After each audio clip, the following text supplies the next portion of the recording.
ভারতের সাথে বাংলাদেশের কূটনৈতিক সম্পর্কের আরও অবনতি হবার আশঙ্কা দেখা দিয়েছে। তার কারণ আজ দুপুরে রিয়াজ হামিদুল্লাহ, যিনি নয়াদিল্লিতে বাংলাদেশ হাইকমিশনার হিসেবে নিযুক্ত আছেন, তাকে তলব করেছে দিল্লির পররাষ্ট্র মন্ত্রণালয়।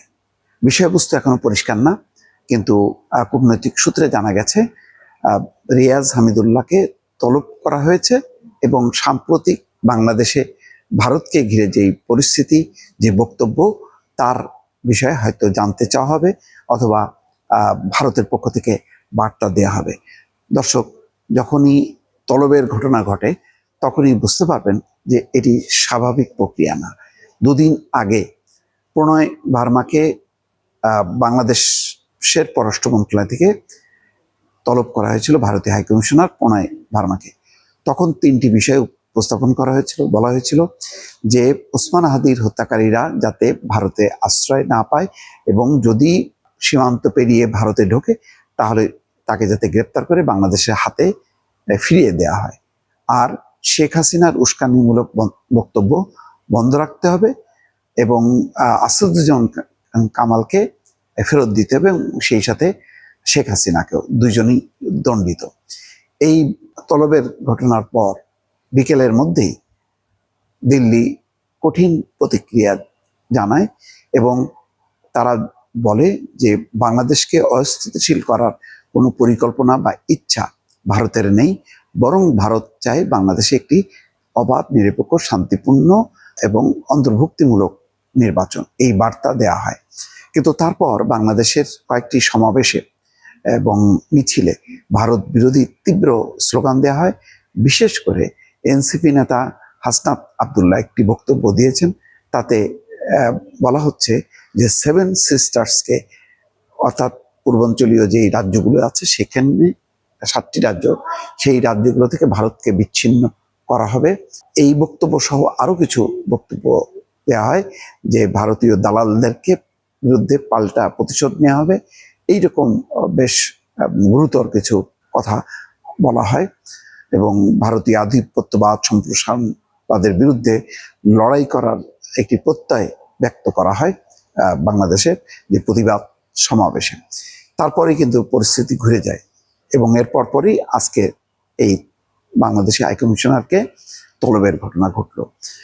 এমনিতেই দর্শক খেয়াল করবেন যে গত 1 বছর থেকে ক্রমেই ভারতের সাথে কিন্তু সম্পর্ক নিচের দিকেই যাচ্ছে।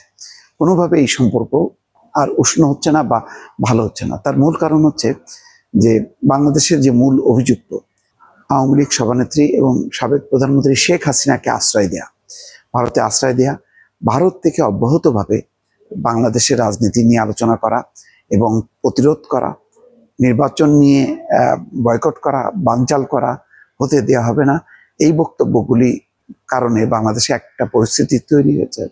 আওয়ামী লীগের সমর্থকরা এখানে বেশ উজ্জীবিত হয়েছে। সেই বিষয়টি বাংলাদেশের পক্ষ থেকে বারবার ভারতকে স্মরণ করা হচ্ছে যে শেখ হাসিনা উস্কানিমূলক বক্তব্য দিচ্ছে। বরং ভারতের উচিত, যেহেতু শেখ হাসিনা এখন দণ্ডিত, তার মৃত্যুদণ্ড ঘোষণা করা হয়েছে, যাতে প্রত্যর্পণ চুক্তি অনুযায়ী শেখ হাসিনাকে বাংলাদেশের কাছে ফেরত দেওয়া হয়। তার জবাবে ভারত এ পর্যন্ত 2টি কূটনৈতিক নোটের কোনো জবাব দেয়নি। তারা বারবার বলেছে তারা বিষয়টি পর্যালোচনা করে দেখছে। তো এই অবস্থার মধ্যে গত 1 বছর ধরে শেখ হাসিনাকে নিয়ে টানাপোড়েন, 7 সিস্টার্স নিয়ে ডক্টর মোহাম্মদ ইউনূসেরও বক্তব্য যে এই অঞ্চলের অর্থনৈতিক উন্নয়নের কথা তিনি বলেছেন, কিন্তু ভারত এটাকে মনে করছে যে চীনের অংশগ্রহণের মধ্য দিয়ে বাংলাদেশ নতুন কোনো পরিকল্পনা করছে। তো সেটা নিয়েও তারা দিল্লির রাজনীতিতে একটা প্রতিক্রিয়া হয়েছে এবং শক্তভাবে এর জবাব দেওয়ারও কথা বলা হয়েছে।